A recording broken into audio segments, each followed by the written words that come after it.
Goran Vuk, ta teden ste izkoristili za prijateljsko tekmo z Udinezem, na koncu sicer poraz z 0:1. Kako ste zadovoljni samo predstavo?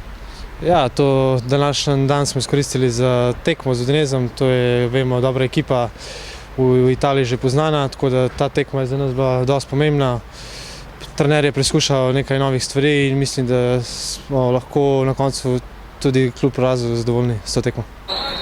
Vi ste eden od tistih, ki zaenkrat v prvenstvu še niso dobili veliko priložnosti pod vodstvom novega trenerja. Verjetno so take tekme lepa priložnost za dokazovanje. Ja, za nas, ki v zadnjem času dobivamo manj priložnosti, so seveda take tekme zelo pomembne.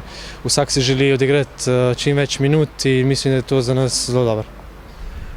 Kar močna konkurenca je v ekipi, kako se spopadate z vsem tem? Ja, veliko igralcev je, nobenih poškodb, hvala Bogu. Treba se boriti za prvo ekipo in trenirati na treningih po najboljših močeh in probati si izboriti mesto v prvi enajsterici. Čaka vas Krka v soboto, potem pa reprezentančni odmor. Zelo pomembna tekma, da obdržite ta stik z zgornjim delom lestvice.